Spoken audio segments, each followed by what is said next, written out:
Para você que acompanha a programação da Assembleia Legislativa do Estado de São Paulo, seja muito bem-vinda, muito bem-vindo. Eu sou Arthur Neves e este é o programa Alesp Cidadania. Na edição de hoje nós vamos falar sobre um assunto muito importante. E aí eu peço licença para trazer uma menção muito importante. Os mais experientes vão se lembrar dessa ideia. Está lembrado daquela história do cravo que brigou com a rosa embaixo de uma sacada? O cravo saiu ferido e a rosa despedaçada? Pois é, o cravo só saiu ferido na briga, mas a rosa perdeu a vida. A gente vai falar sobre esse assunto, a violência doméstica da mulher, na edição de hoje. Para falar um pouco mais sobre esse assunto, nós recebemos a doutora Patrícia Almeida, ela é cirurgiã dentista, e a Araceli Albino, que é psicóloga. Sejam muito bem-vindas. Obrigada. Eu vou começar conversando com a Patrícia, porque acho que a Patrícia também vai poder trazer aqui uma história muito interessante. Dizem que o nosso sorriso é um cartão de visitas, não é? Sim. E quem está feliz, sorri, manifesta alegria. Quem está triste, quem saiu de uma briga com um cravo, por exemplo, perdeu a vida, mais vai chorar do que sorrir. Não vai ter condições, não é, Patrícia? Não vai. Infelizmente, isso acontece muito. E eu a gente tem um atendimento humanizado na clínica. E um belo dia, 9 anos atrás, isso nunca tinha passado pela minha cabeça em atender essas mulheres, né? Um belo dia, eu fui fazer uma avaliação numa paciente e eu já notei que ela chegou na clínica com um marido. E tudo que a gente perguntava, nessa época eu não tinha secretária ainda, minha clínica era pequenininha, e eu comecei a perguntar o nome dela, se estava tudo bem, eu via que ela não me respondia, quem respondia era o marido. E aí, levei ela para a sala e quando eu fui com ela para dentro da sala, o marido dela quis entrar também. E aí eu falei, ele pode entrar? Ela olhou para ele e ele entrou. E aí eu peguei e fui perguntar para ela o que estava acontecendo, por que ela veio no dentista. Ela falou que ela estava sentindo dor, ela não tinha os laterais, que são esses dentinhos do lado desses maiores. E aí eu comecei a fazer a avaliação nela, fiz o orçamento para ela e aí ela levantou e foi embora. Ela não falou nada, o marido dela pegou o papel da minha mão e falou, eu vou ver e depois ela volta. E aí, depois de 15 dias, a gente sempre pega quem foi que passou na clínica e não voltou. E aí eu liguei para essa moça e perguntei se ela não ia voltar e tudo mais. Ela era na hora do almoço, que era, como eu não tinha secretária, eu fazia isso na hora do almoço que fechava, a gente fechava 2 horas. E ela falou assim, eu posso ir no consultório agora, doutora? Achei estranho, falei, pode, né? Pode sim. Ela chegou e ela me contou que ela não ia fazer o tratamento, porque o marido dela falou que ela não ia fazer, ela não ia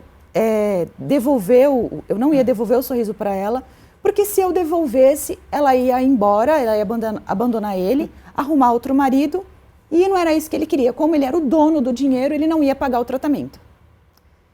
Aquilo, assim, me deixou numa condição que eu falei, não, tá, mas como que eu podia te ajudar? Ela falou, olha, doutora, eu falei, como é que você está aqui agora? Já que você não ia conseguir vir. Ela falou assim, ele está trabalhando. Então eu conseguiria sair para vir fazer o atendimento na hora do almoço. Só que eu não tenho dinheiro para te pagar. Eu falei, aí ela pegou e me contou que ela apanhou, que ela estava casada com ele há 15 anos, que por causa de uma dessas brigas ela tinha perdido esse dente, esse outro foi por conta que ele ficou cariado e se perdeu, mas esse lateral ela tinha perdido em um soco que ela tinha tomado. E aí eu falei para ela, olha, o que você precisa para sair dessa condição? Ela falou, doutora, eu não consigo arrumar um emprego, eu estou sem dente, eu não consigo, toda vez que eu vou fazer uma entrevista, como que eu vou sorrir?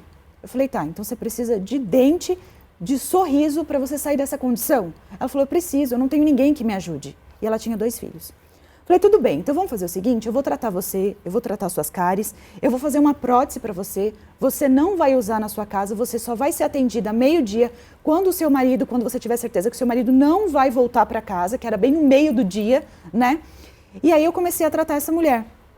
Eu tratei ela, fiz todo o tratamento, fiz a prótese para ela não usava, ela conseguiu arrumar um emprego, ela fez a entrevista, arrumou um emprego, pegou os 2 filhos e fugiu. E foi embora, e saiu dessa condição. Eu nunca mais tive contato com ela, mas eu sei que ela morava perto de algumas outras pacientes, porque como eu atendo no bairro, sabe que os pacientes disseram que ela foi realmente embora, que ela arrumou um emprego e foi embora, e abandonou o marido dela. Então, assim, a partir disso, eu comecei a olhar o seguinte, essas mulheres, elas só precisam de um estímulo para elas conseguirem sair dessa condição. Se elas não têm um emprego, elas não vão conseguir sair daquela zona ali, porque o marido, que é o dono do dinheiro, eles não vão pagar o tratamento para elas, elas vão continuar vivendo à mercê daquela violência. Então eu falei, não, eu tenho que ver de alguma forma como eu posso ajudar essas mulheres. E eu comecei a divulgar nas nossas redes sociais que a gente atendia mulheres vítimas de violência doméstica que estivesse precisando de um sorriso. Então muitas delas vinham, só que como começou a vir muita gente, a gente começou a pedir um boletim de ocorrência para saber se realmente era decorrente de uma violência doméstica, né? E aí, muitas delas têm muito medo, muitas delas viviam amedrontadas, e a gente conseguiu tratar muitas mulheres. Lógico que elas não conseguem, assim, elas vão no consultório com medo, elas mal falam o endereço, elas mal falam da vida delas, mas elas apresentam o boletim de ocorrência e a gente trata. Com isso, eu consegui ver que muitas mulheres elas só precisavam daquela ajuda para conseguir um emprego. Porque realmente hoje, se você for procurar um emprego e você não tiver o sorriso, você não vai achar. Ninguém vai te dar a oportunidade ali. Então, com isso, a gente conseguiu ajudar muitas mulheres. E a gente ajuda até hoje. Araceli, acho que diante dessa história que a doutora Patrícia traz para a gente, então, a gente pode falar muito sobre isso, né? E uma das coisas é aquela velha história, né? O exterior reflete o interior. E aquele sorriso que falta, ele está em decorrência daquela dor bem lá interna, né? E que está sufocando e que precisa de ajuda, né? Pois é, né? A gente está aqui falando de um lugar em que do invisível, né? Daquilo que não se vê. Então, o sorriso, lógico que a porta de entrada é muito importante, né? A questão física, né? De higiene bucal, é a porta, a aparência é uma porta, é a porta de entrada, né? E a gente vai cuidar, eu enquanto psicanalista, né? Enquanto psicanalista, a gente vai trabalhar esse outro lado interno, aonde aparece o quê?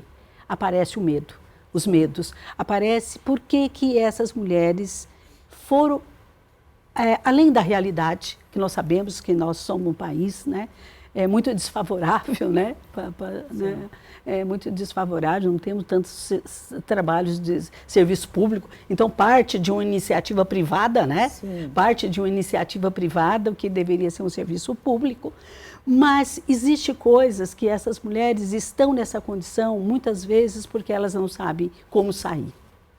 Na verdade, eu acho que elas têm muito medo. Então, esse medo vem da onde?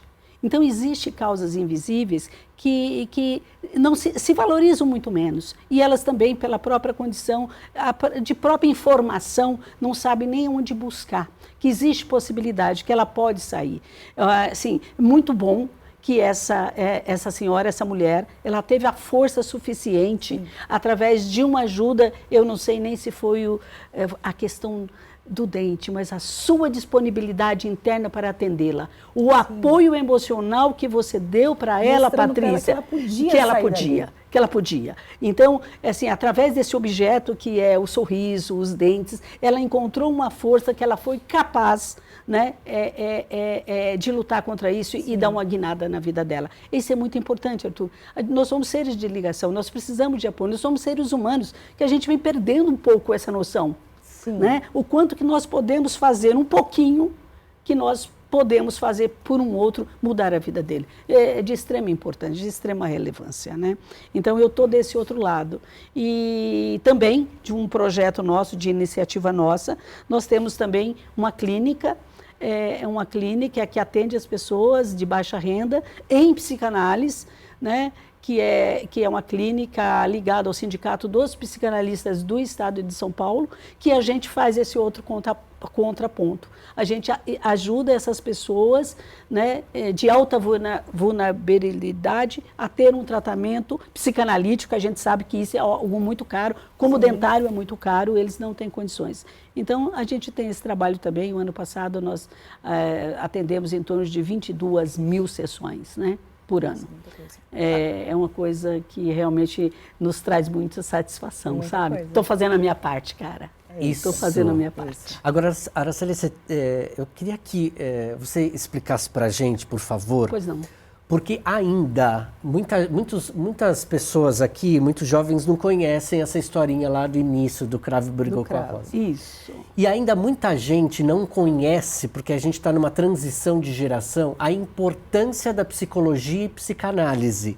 Muita gente ainda insiste que ir ao psicólogo é coisa de doente, de louco. Vamos desmistificar isso, pelo amor de Deus, dos Budas, sei lá quem, para a gente trazer, de fato, essa ideia de que nós somos seres de ligação. Somos seres emocionais. Disso, por favor. Né? Então, a partir do momento em que nós nascemos, praticamente somos seres instintuais, biológicos, nós entramos em ligação com o outro, o qual vai constituir o que nós chamamos de um psiquismo, que é onde está, onde dá origem aos nossos sentimentos, às nossas emoções. E muito das nossas sintomas, patologias, coisas até muito graves aí, é em decorrência do estado emocional. E pela visão da psicanálise, pela linha psicanalítica do qual eu sigo, né, eu trabalho nessa linha, os primeiros anos de vida, de 0 a 9 anos de idade, é crucial para o desenvolvimento de qualquer ser humano. Nós somos o resultado dessa novela familiar e nós vamos reproduzir isso no passado. No futuro, né? O passado vai definir, segundo a psicanálise, tá? Porque enquanto a psicologia trabalha com comportamento, adequando o sujeito a ter melhores comportamentos, a psicanálise acredita que essa senhora e muitas rosas e até os cravos que batem, né? Porque existe uma causa do qual eles desconhecem. O acesso à consciência não é muito fácil. Então, é todo um processo, é trabalhoso fazer uma ressignificação, mas eu preciso chegar nessa causa para que eu possa refletir e depois mudar o nosso comportamento. Na verdade, Arqui, o que eu acho, né? Eu acho o seguinte, quando eu olho essas mulheres e eu faço essa avaliação com elas, elas têm filhos. Sim. E aí, aqueles filhos, eles nascem numa situação que o pai agride a mãe e a mãe fica naquele estado de ficar quietinha porque ela tem 2 filhos para dar comida e ela não tem um emprego e ela fica ali sendo humilhada. Eu acho que essas pessoas, elas já vieram de uma família que não tinha estrutura. Desarranjada. Sabe? De uma família que tem um desarranjo ali, né? O pai via isso, esse espelho do pai batendo na mãe, e isso é muito comum, né? Isso é muito comum. A criança não tem como, é sujeitada a isso, ela não tem como. Ela não consegue entender que aquilo não... Ela se assusta, mas ela não consegue entender que aquilo não é o normal. Isso eu vejo muito porque eu atendo criança no consultório e muitas vezes elas chegam com bruxismo, apertamento, e aí eu começo a conversar e ver o esquema familiar. E aí eu começo a notar que o esquema familiar é diferente. Então, assim, o pai é mais bravo, a mãe é mais quietinha, aí você vai falar com a mãe, eu atendo muito família no consultório, né? Então você consegue enxergar claramente que isso no meu ponto de vista, é uma doença. Isso é uma doença ali que a gente está passando, que se a gente não mudar esse estilo de vida das pessoas, isso vai continuar se repetindo. Porque eu não estou falando só dessa mulher, eu estou falando de adolescente que eu atendo, que tem 18 anos. Ela está casada, tem um filhinho, e casada com um rapaz de 23, e o rapaz de 23 acha que é o dono dela, e é aquela condição que está se repetindo de novo. E repete. Sabe? Então, assim, o que eu acho? Eu acho que se a gente não começar a mostrar ali, eu não sei se daria para ser na escola, eu não sei aonde, né, que daria para se mostrar isso, que isso não é o saudável. O saudável é você respeitar, tem que ter respeito dentro de casa. Você tem que respeitar a sua esposa, o seu marido tem que te respeitar e vocês têm que respeitar a criança. Porque a criança crescendo, sabendo que existe respeito, ela não pode te empurrar, porque isso é falta de respeito. Eu acho que esse tipo de coisa vai parar de acontecer. Eu não sei quanto tempo vai demorar para isso acontecer, mas isso seria o cenário ideal, para a gente evitar que esse monte de coisa aconteça. Eu acho que sim. Nós não podemos, né, Arthur, assim, nós somos um ser também de cultura. Nós somos um ser de cultura, né? E se não houver realmente uma mudança estrutural, que isso é a longo tempo, nós temos que fazer uma prática, vem pela educação, não importa que tipo de educação, nós estamos perdendo essa referência hoje com esse mundo super globalizado, né? Nós estamos perdendo a participação efetiva dessas famílias. Sim. Isso também depende de nível social, tá? Sim. Porque acabamos de ver aí um acidente horrível que aconteceu com uma pessoa de 24 anos que foi lá e passou pano e tudo bem, como pode, né? Onde as coisas não têm um certo limite. E muitas vezes, Patrícia, Arthur, assim, o que acontece? Essas pessoas, né? Elas não mudam. Logicamente que não vamos ignorar a realidade, a triste realidade do nosso país, né? Que as pessoas menos favorecidas, né, não têm não tem educação, não tem linguagem, não tem condições, né? Mas além de tudo isso, existe alguma coisa que dá nessas primeiras infância, né? Desde que a gente nasce até a gente se constituir, que de tanto essa pessoa ver qualquer tipo de violência, ou até uma criança ser espancada, e ela só vê isso, vai acontecer, e isso entra nessa tal de normalidade, que não é normalidade, mas lá no inconsciente, que é uma outra, outro acesso, visão da psicanálise, lá no inconsciente, essa forma de apanhar ou de ser agredida transforma numa condição, sendo a única condição de ser olhado. Por isso que repete. Muitas pessoas vêm desses lares violentos, ou se torna depois um violento, ou se torna o algoz ou a vítima. Porque para o inconsciente, a única forma que ela aprendeu de ser olhada por aqueles membros familiares que estavam ali para te proteger é o espancamento. E aí ela vai arrumar um parceiro ou uma parceira que vai espancar. E para ela chegar nesse ponto e ter essa consciência é trabalhoso, que isso não é uma boa forma de amor. Normalmente quem bate, eles batem como se eles fossem os donos, sabe? Então eles vão agredir como se eles fossem a autoridade ali. Então isso eu vejo muito com relação aos homens hoje, né? Quando um homem ele é muito incisivo, ele é muito machista, ele é muito assim em cima da mulher, se você olhar lá atrás, foi exatamente o que ele viu, essa era a forma que o pai dele tratava a mãe dele, que ele era o chefe do lar. Então ele também vai ser o chefe do lar. Então ele está tentando fazer aquilo que ele via na casa dele ali. E aí, por outro lado, a mulher que também era desse jeito, que via a mãe, acontecer isso com a mãe, ela vai achar isso normal. E aí ela tem filhos.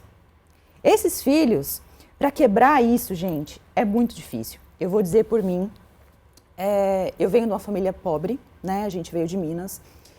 E a minha família foi, assim, por parte de pai, né? O meu avô era desse jeito, minha avó também era. Minha mãe e meu pai se casaram e meu pai achava que era assim. Meu pai achava que era assim.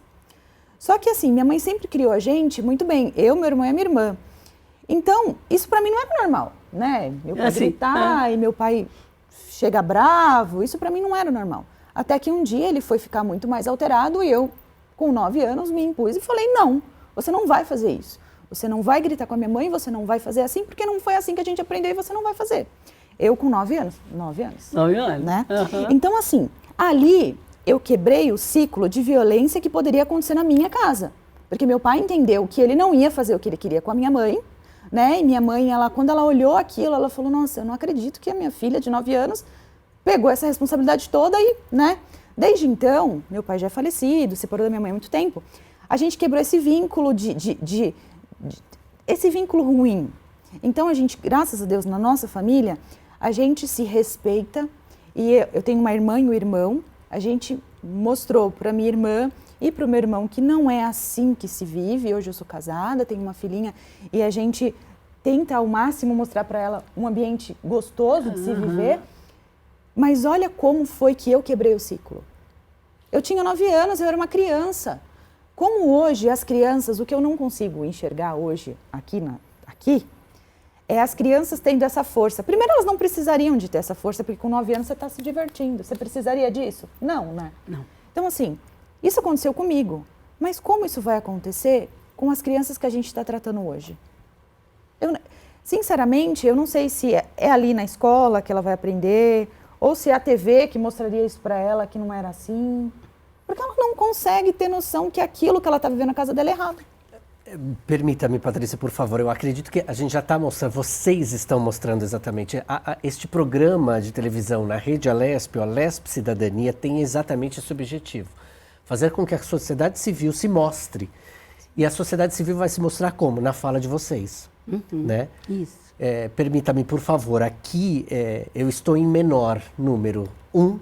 São 2 mulheres. Eu sou sozinho aqui no vídeo. Existem vários homens aqui atrás dessas câmeras. Mas eis a questão. É preciso quebrar esse ciclo e fazer com que a mulher cada vez mais avance. Sim. Quebre essas correntes de dependência física, financeira, emocional. Veja, a paciente foi ao seu consultório porque ela não tinha condições de bancar um tratamento odontológico. Sim. Né? É preciso fazer com... E aí, aqui a responsabilidade de vocês, não sei se deram conta, e já estou avisando, é um abacaxi enorme que vocês estão descascando aqui agora. Sim. E que ele seja doce, né, e saudável, porque é exatamente isso.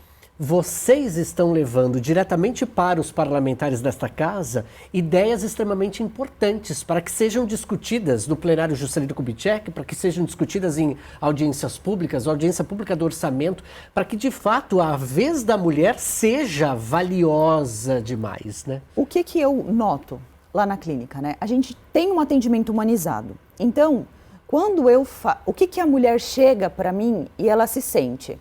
Ela se sente mal, ela se sente triste, ela se sente incapaz, ela chega em casa, o marido dela fala que ela é feia, que ela é horrorosa e tudo mais. Quando ela chega na clínica, o que eu falo para ela? Eu falo para ela que eu vim de um lugar, ali do Jardim Ângela, onde a gente morava, de um lugar pobre, da periferia, que eu consegui, sem ninguém pagar nada para mim, estar onde eu estou. Eu sou uma dentista, tenho 2 formações, tenho não sei quantas pós, e eu consegui. Então, o que eu falo para ela? Eu tinha uma confecção, eu era costureira e com a costura que eu consegui pagar a minha faculdade e a faculdade de todo mundo e consegui fazer com que a vida da minha família melhorasse assim um monte, graças a Deus. Eu mostro para aquelas mulheres que a gente não é diferente.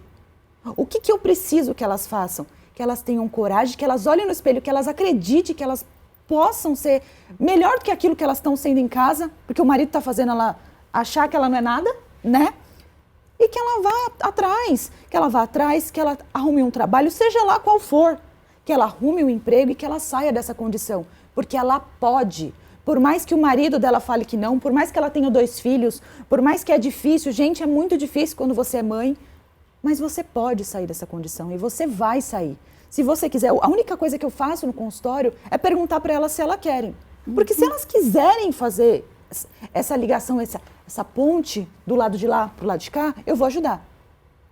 É isso que eu consigo fazer. É isso que, assim, é um mínimo, porque eu sou uma única pessoa que faço prótese para essas mulheres, banco essas próteses, né? Então eu não consigo fazer tanto, mas eu vou fazer o que eu puder de melhor para tirar, nem que seja 1, 2, 3, dessa condição. Porque eu sei que dá para sair. Eu sei que essa condição que elas estão vivendo, elas não têm que morrer naquela condição, gente. Não tem necessidade. Dá para sair. Então, como que vai sair? Assim. Então, se é desse jeito que eu posso ajudar, eu vou ajudar.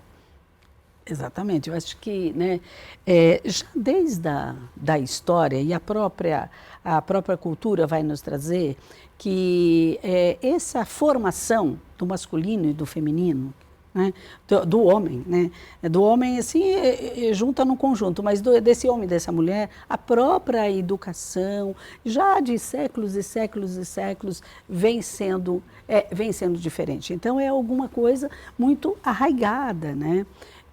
Eu acho que estão tentando, as mulheres estão se apoderando mais, também concordo, tem que ir, tem que buscar, né? Mas existe e qualquer educação em que a base ela é por meio da opressão, é muito ruim. Da opressão, vai gerar problema, né? Então, a Patrícia, existe duas que nós chamamos, né, de alguns, porque nós temos mecanismos de defesa para sobreviver. Nós somos, a sobrevivência, o nosso instinto de sobrevivência é muito grande, é poderosíssimo, né? Então, tem duas formas. Em alguma forma, né, no lado da Patrícia, eu também venho de uma origem simples, do interior do estado de São Paulo, mas tudo bem, deixa isso para lá. Mas, assim, alguma forma, nesses três irmãos, alguma coisa chamou a atenção dessa criança, dela intervir. Então, existe um mecanismo, não, eu vou enfrentar. Só que existem outras formas também que ela recua. E não é por falta de vontade. Então, a gente chama isso de formação reativa, tecnicamente. Ou seja, eu vou desenvolver um sentimento contrário. Eu estou vendo aquilo, eu vou contrário. Mas existe uma outra forma também de você identificar com esse agressor, de você se identificar com aquilo que apanhar é uma forma, é a única forma que tem de viver. Então, eu acho que tem que ter, sim, trabalho no sentido de despertar, de alguma forma, o desejo, nós estamos aqui especificamente falando de mulheres, né, hoje, né, o desejo dessas mulheres querer mudar de vida. E é isso. E tem que ter serviços públicos, incentivo, programas, porque não é fácil. O que eu acho que impede elas ali é o medo, isso eu via, né? O medo do filho passar a fome. O medo do filho não ter o teto. Então, ela ficava naquela condição por causa do filho. Gente, quem é mãe sabe. Você abre mão de muitas coisas e passa por coisas por conta do filho. Só que você tem que ter noção, assim, e é muito difícil falar isso, porque quando você está com medo do seu filho passar fome, parece que você só enxerga aquilo. Só que você talvez deveria ter assim, um jeito de falar com essas mulheres, que é o que eu tento fazer, que para o filho dela não passar fome, também tem a opção dela ser a dona do dinheiro. Então, ela não precisa de ficar só esperando o marido, porque ela pode ser a dona do dinheiro, ela pode ter o poder da compra. Então, se ela tem o poder da compra, o filho dela nunca vai passar fome. Diferente se ela ficar na casa dela esperando o companheiro. O companheiro pode arrumar outra companheira, o companheiro pode desistir, pode abandonar, mas se ela tiver o poder de compra, os filhos dela nunca vão passar fome. Então é isso que eu tento mostrar para as mulheres, tirar esse medo delas, porque o medo da fome e o medo de não ter um teto, uma segurança, nessas mulheres é imenso. Quando eu faço avaliação nelas, eu escuto isso, eu olho e eu tento me colocar no lugar delas, principalmente agora sendo mãe. Então eu tento de todas as formas mostrar para elas que talvez dá e que dá para conseguir e que elas não precisam de esperar o companheiro.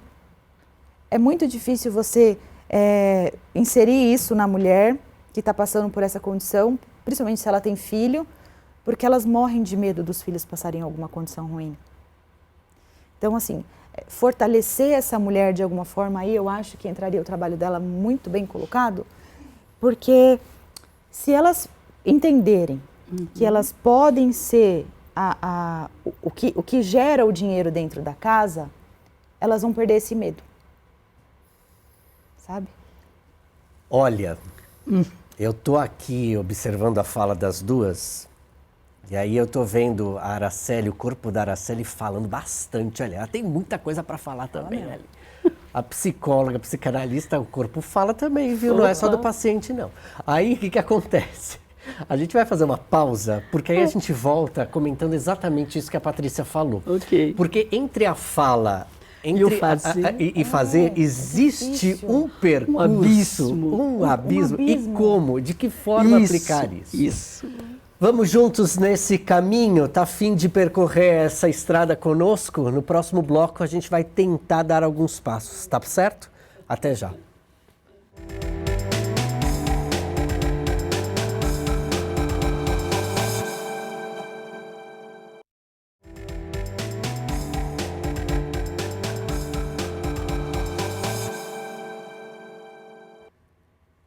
Estamos de volta com a Lesp Cidadania. No programa de hoje nós estamos falando de um assunto mais interessante para você, mulher, e para o homem também, viu? Seja novo, seja mais idoso, nós estamos juntos e misturados nesse barco. E como eu disse no bloco anterior, ficamos aí numa ideia de percorrer este caminho juntos, naquele abismo, sabe, que existe entre a fala e a prática. Nós estamos recebendo aqui a doutora Patrícia Almeida, ela é cirurgiã dentista, tem um projeto bacana demais. Daqui a pouquinho a gente vai falar um pouco mais sobre esse projeto. Quem também tem um outro projeto, Araceli Albino, que é psicóloga, psicanalista também. Essas duas mulheres levando a vocês, nossos telespectadores, ideias incríveis. E para ajudar também os parlamentares aqui da Assembleia Legislativa do Estado de São Paulo na formação, na criação de projetos de lei. Vamos lá, Araceli, tentar desmistificar, construir uma ponte nesse buraco imenso. Pois é, Arthur, eu vou repetir, né? Eu vou começar com a frase do Freud. Ele diz que a condição de normalidade de um ser humano é amar e produzir. Né? Então entra nesse ponto aí que a Patrícia falou, da importância dessas mulheres despertar o desejo e ter o que nós chamamos aqui, estamos chamando de coragem, de buscar fazer uma virada na vida. Né? Mas essas coisas não é tão fácil assim. Não, como ela mesma falou, é um processo difícil, porque entender é que a gente tem uma visão de que existe o que nós chamamos de consciência, de razão, existe esse lado ser humano que é o que a gente mais tem acesso, é o que vive, é o que sofre, mas existe um outro lado da gente desconhecido, que nós, né, na psicanálise, a gente chama de inconsciente. Né? Ou seja, eu sou o que sou porque existe uma causa que eu não tenho acesso. E essa causa, como é muito infantil, eu não tenho acesso à lembrança. Porque imagina um bebê de uma semana de vida, que linguagem ele tem? Que percebe, ele só tem sensações corporais. Mas isso não é uma vivência. Isso tem um registro.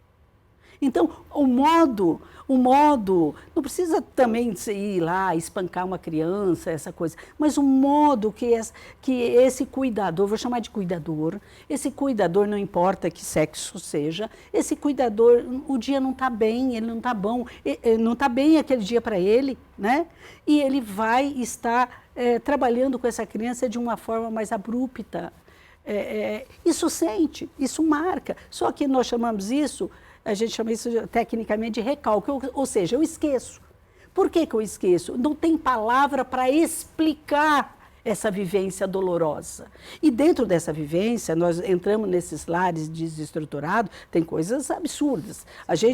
Nós na clínica nos deparamos, falando em infantil, hoje, os sintomas infantis estão absurdos, cada vez mais jovens essas crianças. Tem crianças com 3 anos indo fazer terapia. É abuso sexual, é violência, é espancamento. Isso existe um universo aí que a gente não faz ideia. Tudo isso essa criança vive. E quanto mais jovem essa criança quanto mais bebê, menos linguagem ela tem, menos ela consegue decodificar. Então, essas pessoas não mudam, não é porque elas não querem. Todo mundo quer ter uma vida boa, gente. Sim. Todo mundo quer trabalhar, quer comer, quer uma casa boa. Isso faz parte da nossa natureza. Mas a gente até escuta no consultório, tem alguma coisa que não me deixa. Eu gosto de falar de seres humanos que sofrem, independente de homem ou mulher, não importa. Existem seres humanos que sofrem. E eles querem mudar de vida e eles não sabem. E não é porque eles não querem. Então, minha parte racional sabe de tudo isso. Mas existe algo que ele fala assim, me puxa para lá, eu não consigo, eu me paraliso. O que faz isso? Porque isso que é muito infantil, vivências muito infantil, elas são fragmentadas, elas são traços, elas são anímicas. Não tem como ter linguagem depois. Por isso, do que eu estou falando? Eu estou falando, por exemplo, de uma angústia. Que a pessoa chega para você e fala assim, eu estou sentindo uma coisa. Não chega a isso, doutora? Estou sentindo uma coisa, mas que coisa é essa?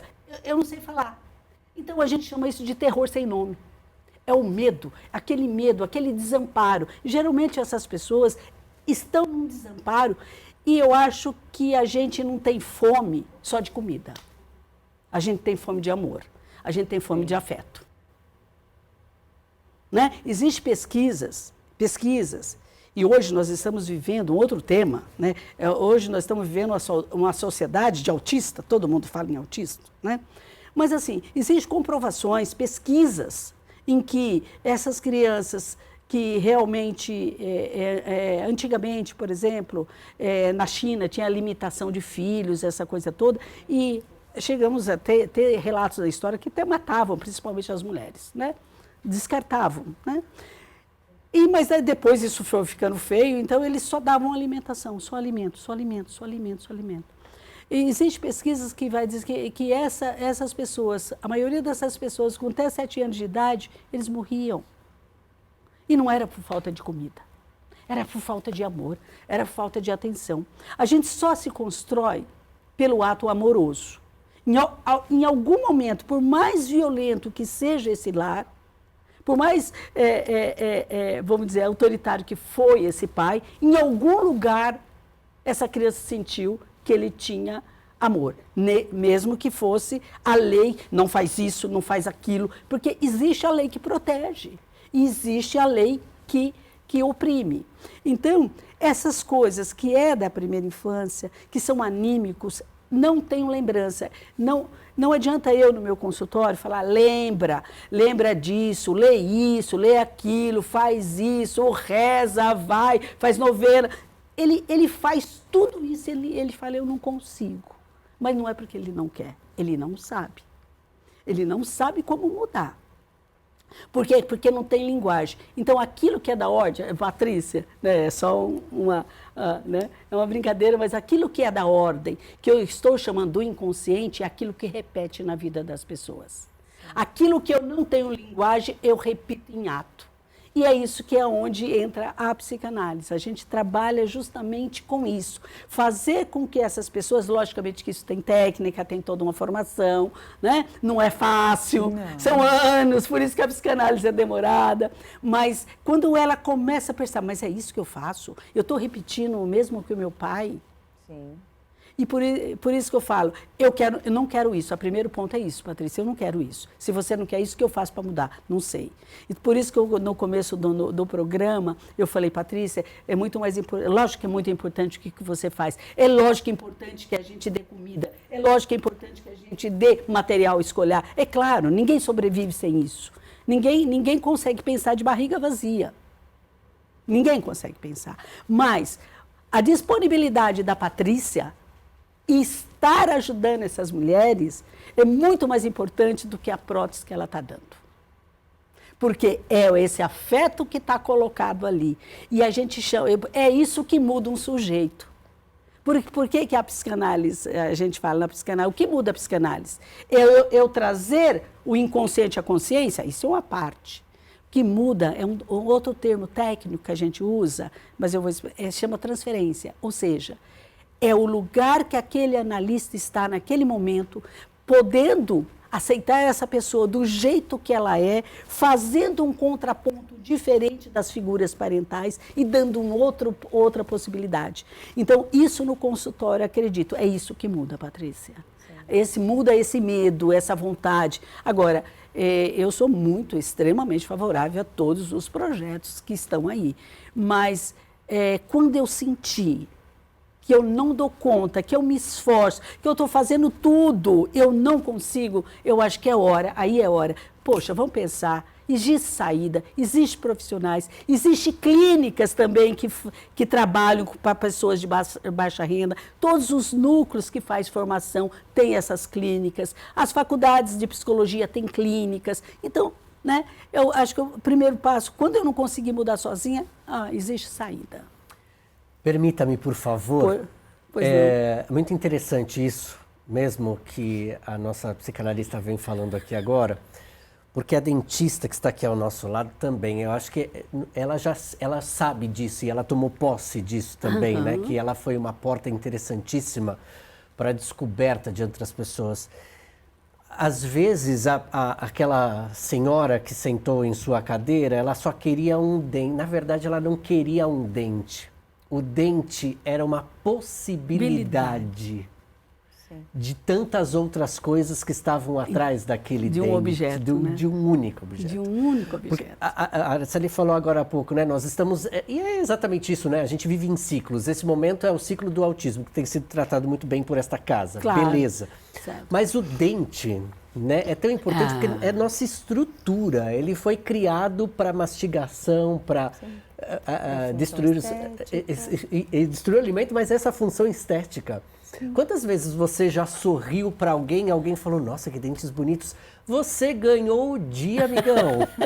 Não é? É o sorriso. É o sorriso. E como é bom sorrir. E atrás deste sorriso, existem inúmeras possibilidades. E aí vem uma questão. Como é que faz para ter esse caminho de possibilidade até você também? Né? Como é que você tem ajudado as pessoas? De que forma? Você já nos contou aqui. Mas acho que é interessante, porque a pessoa que está lá do outro lado, que esteja numa cidade, num município, são 645 municípios no estado de São Paulo, e que esteja longe da capital paulista, de repente pode ser, por meio da sua possibilidade de abertura, fazer isso também na cidade dela. Olha, o que acontece muito no consultório? Muita gente manda mensagem no nosso Instagram perguntando sobre o projeto, ou muitas vezes as mulheres elas se sentem amparadas por mim, e aí elas escrevem o que estão acontecendo. Elas escrevem o que estão acontecendo. E aí, assim, o que eu falo, né, para essas mulheres? Que é para elas irem até o consultório, para a gente fazer uma avaliação, uma anamnese, para saber o que está acontecendo de fato, qual que é o problema. O que eu faço muito na clínica? Eu deixo 1 hora, 1h30, porque essa mulher precisa de ser ouvida. Então, eu chego no consultório, eu chego na sala, eu sento e falo assim, no que é que eu posso te ajudar hoje? Então, assim, e eu me coloco do lado dela. Eu não me coloco na frente dela, porque ela vai falar, nossa, essa mulher...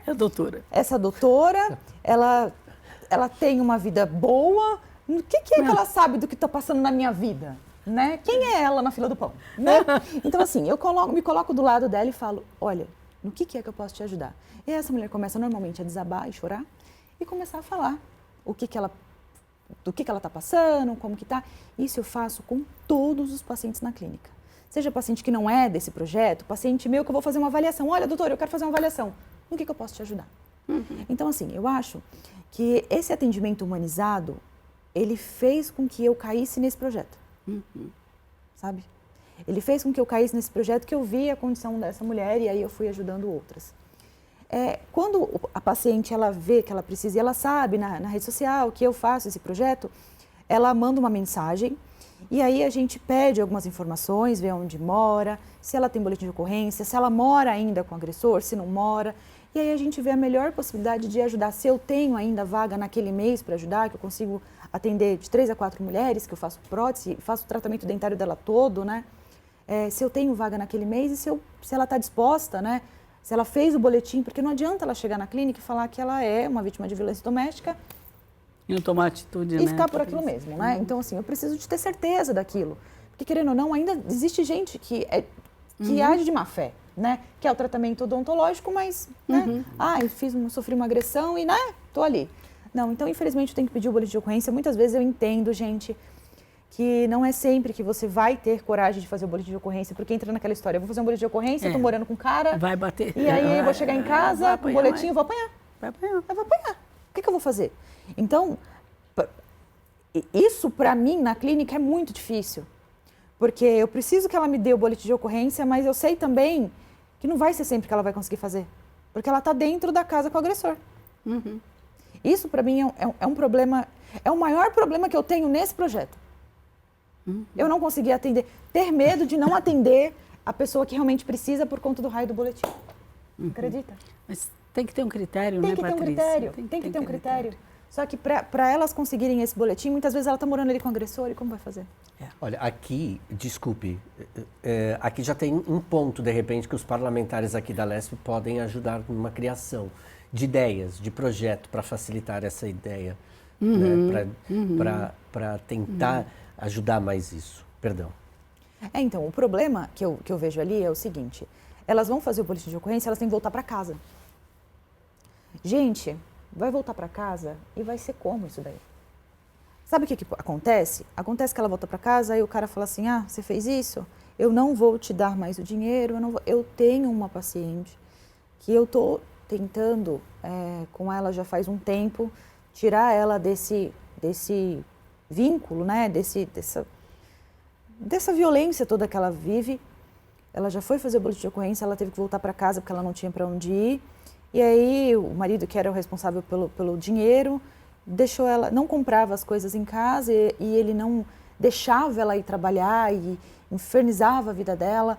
E assim, é aquela história. E ela vira para mim e fala, Patrícia, como eu vou sair dessa condição? Eu preciso de trabalhar, eu não tenho como alugar uma casa, porque eles pedem que eu esteja trabalhando, que eu tenha como que é o nome daquilo? O calção, não sei se é calção, se é... Cheque calção. Cheque calção, para você alugar a casa, eu não tenho. Sim, não tem. Não tenho. E como é que eu vou fazer? Como é que eu vou sair dessa vida? Vou para rua. Preciso do dinheiro. E aí o cara não deixa ela trabalhar. E aí ela está sofrendo em casa mais ainda, porque ela fez o boletim de ocorrência, porque agora ele está pisando e sapateando na cabeça dela, porque ele não faz mais o mercado, não paga água, não paga luz, ele viaja, ele trabalha viajando, e ela fica lá. Então, assim, esse caso do boletim de ocorrência, gente, eu sei que assim, não dá para tirar a mulher dali de dentro, porque eu sei que não tem vaga para todo mundo em alguns lugares, eu sei que já tem alguns projetos, algumas casas que acolhem essas mulheres, eu acho bacana, mas não consegue acolher todo mundo, ali fica complicado a vida dessas mulheres, fica difícil, eu não sei se acolhe ela e acolhe os filhos, eu não sei se tem um número de filhos. Essa parte no consultório é a que eu vejo que tem... Ali é o meu gargalo. Ali é. Olha, é importante a gente trazer aqui também dados estatísticos, sim, faz parte do bom e velho jornalismo também. Embora hoje, né, as pessoas querem dados, acessam lá os sites confiáveis, né, e já captam esses dados, mas... é interessante a gente falar mesmo aqui, como a gente está falando, porque isso muitas vezes não tem... É isso que vai fazer com que a pessoa que esteja lá do outro lado ganhe força, né? Mas é importante a gente falar aqui que em relação... E olha só como é importante o boletim de ocorrência, como estava dizendo a doutora Patrícia aqui, né? De acordo com os dados do Conselho Nacional de Justiça, o CNJ, o registro de novos casos de feminicídio e violência doméstica contra a mulher cresceu cerca de 40% nos tribunais estaduais em 2022. É uma coisa louca, né, gente? Se a gente parar para observar isso aqui, esses dados complexos, feminicídio crescendo. Olha só, lá em 2018 eram 136 casos no estado de São Paulo. Em 2023, esse número saltou para 221. E aí tem aquela situação, né? Essa perseguição, essa neurose, não sei nem se eu posso usar essa palavra. Pode. Todos somos essa neurose. Todos somos. Essa neurose, né? justamente vai crescendo até chegar a essa questão de tirar a vida dessa mulher, que é aquele nosso assunto lá atrás, do cravo e a rosa, que vai tirar a vida, vai despedaçar essa rosa e esse cravo só vai sair ferido. E aí tem uma situação aqui que acho que é importante, de repente, até para os parlamentares aqui da LESP, senhoras deputadas e senhores deputados, por favor, nos ajudem a entender isso também, que é uma coisa, né? A mulher tem que se desvencilhar daquela ideia de ideia do cara. Porque ela é ela. Ô, amigona, saia dessa. Você consegue, você pode. Sim. Você tem os seus filhos, mas os seus filhos são seus filhos. E você é você. Sim. Ariceli, por favor, nos ajude a entender isso. Porque a mulher é exatamente que... E aí eu não sei dessa reação. Porque primeiro que eu sou homem e não sou pai. Já tem duas situações. Eu sou homem e não sou pai. Se eu fosse pai, talvez eu entenderia isso, mas eu não estou nesse lugar de fala. Como é bonito dizer agora, assim, não estou nesse lugar de fala. Eu acho lindo isso. Mas é exatamente isso. E aí, nessa condição, por que eu digo isso? Porque eu não sei o que é essa defesa do outro ser humano. Mas a nossa é louca cultura, essa defesa, viu? É louca, não é? Mas aí que tá, como é que a gente sai dessa louca defesa também? Porque a maioria do brasileiro é europeu e está criado naquele sentimento paternalista matriarcal também. Como e de que forma esquecer, em algum momento, que o meu filho é meu filho e eu sou eu e eu preciso da minha vida, porque se eu não tiver minha vida, eu não vou ter a vida do meu filho, vai. Eu vou buscar a frase de um outro grande cientista. Uma conferência, chamava Conferência de Einstein com Freud. Olha, imagina. Né? Olha só. Einstein e Freud durou 13 horas, né? Discutindo. Chegou no final dessa discussão, o Einstein diz assim para Freud: é mais difícil quebrar uma crença do que um átomo. Uau! Então, o quanto que isso não está introjetado dentro da gente, Arthur, essa cultura. Por isso, assim, nós temos que mudar paradigmas. Nós temos que fazer uma mudança de cultura. Eu acho que as mulheres vêm se apoderando, os homens também vão tomando mais consciência. Eu quero também deixar claro aqui que não é todos os homens. Não é todos os homens. Né? Existe aí bons pais, bons maridos, bons sujeitos. Né? Eu acho que nós temos que trabalhar no sentido mais de humanização. Nós estamos perdendo a nossa condição humana. E nós estamos sempre indo, e eu acho que indo para um discurso de ódio, o ódio não constrói nada. Permita-me, perdão. A senhora entrou num aspecto muito interessante. Nós temos poucos minutos, mas a gente vai conseguir condensar isso. E aí, quem está do outro lado precisa também amadurecer. E me perdoem dizer assim, viu? Mas é um processo de maturação. Sim. Gente, o mundo, ele está em constante transformação. Quando a gente quer dizer em constante fundação, o mundo, ele vai se transformando. Compreendem isso? O que era lá há 2000 anos não é o que é hoje. E o que é hoje não será há 2000 anos lá na frente. E aí existe uma nova nomenclatura, existe uma nova realidade psicológica, psíquica, que já existia, mas é que tem ganhado força, de que existe hoje uma mulher trans. Como que também a se adaptar a isso? Porque em algum momento, Patrícia, vai sentar uma mulher trans lá também. Que aí não é o marido, mas é a sociedade que... Isso já aconteceu. Já aconteceu, não aconteceu? Já aconteceu. E aí, ó, Timê, como faz? Já aconteceu. Mas aí, eu não saí daquilo que eu fiz, que foi o papel de acolher, foi o papel de mostrar que ela pode, sendo ela o que ela for, ela pode, porque não sou eu e nem você e nem ninguém vai falar para ela que ela não pode ou vai deixar de fazer. Então, o que eu fiz ali? Pior, tá? Era uma mulher trans, ela era garota de programa. Não tem... Ninguém dá trabalho. Ninguém dá trabalho. E ela tinha essa vida, né? Não tinha família, a família abandonou. E você via que ela precisava ali do alimento amor, né? Isso é bacana. Precisava disso. Então, eu fiz exatamente o que eu fiz com as outras mulheres. Que ela pode, que ela é dona do corpo dela, ela só precisa de se cuidar, ela precisa de entender realmente o que ela está fazendo, se é realmente aquilo que ela está fazendo para sobreviver, se aquilo é uma transição, se ela está fazendo aquilo por um momento para ela conseguir um emprego melhor, ou para ela conseguir ter condição digna de vida, mas que ela tenha consciência e que ela saiba que ela é responsável por ela mesma. E é isso. Sendo ela trans, sendo ela mulher, sendo qualquer um. Sujeito, né? Eu digo isso porque eu estava dando uma olhada ontem nas redes sociais, a gente nem tudo, a gente tem que falar sobre reality shows, mas a gente só fala sobre política, a gente fala sobre reality shows, eu, como jornalista, eu preciso falar sobre tudo, ok? Aí ontem, dando umas olhadas aqui nas redes sociais, eu vi um antes e um depois de uma família. Sabe aqueles antes e depois que tu não faz? Sei. Eu acho divertidíssimo. E esse eu achei mais interessante ainda. Porque era uma família, era uma mãe com as crianças. Eram 3 filhas. Eu vi. Você viu? Eu 3, vi. 4 filhos? Viu? Eu vi. Que aí tinha uma mulher trans. Eu vi. Um homem trans. Eu vi. Um homem trans. A mulher e aí um homem e 2 meninas. Exato. Eu vi. Os comentários abaixo dessa fotografia, eu falava assim, meu Deus do céu. Eu nem lia. Não, eu li quase todos. Eu nem li. Eu falei assim, meu Deus, olha a sociedade. Porque já não é o homem, aquele homem lá, daquela mulher que sentou na cadeira da Patrícia, não mas é é a mais. sociedade Oprimindo aquela família. aquela família. Principalmente a família inteira. A família inteira. Pois é. Eu acho que esse seu trabalho é relevantíssimo, no sentido de mostrar que existe saída, existe possibilidade, existe ela que faz esse trabalho, existe nós na clínica, na Joaquina, que atendemos as pessoas com situações emocionais complexas, desde conflito até esquizofrenias. Então, existe as clínicas, escolas, então existe possibilidade.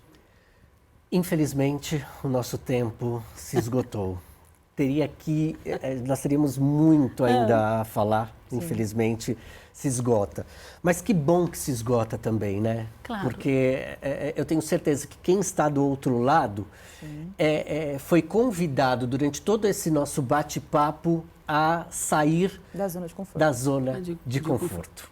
Exato. Né? E é isso. E aí eu gosto muito de uma palavra assim que acho que é interessante, né? A gente precisa de paz, exato. Mas a gente precisa da paz inquieta. E a paz inquieta é aquela que nos deixa bem, mas toda hora ali, ó. Se perguntando, né? E é isso. E é bom. isso. Eu quero muito agradecer a participação, então, da doutora Patrícia Almeida, cirurgiã dentista. Obrigado. Que nos trouxe aqui reflexões maravilhosas durante todo este programa. Muito obrigado. Obrigado. Muito obrigada por estar aqui com vocês, viu? E também quero agradecer a Araceli Albino, psicóloga, psicanalista.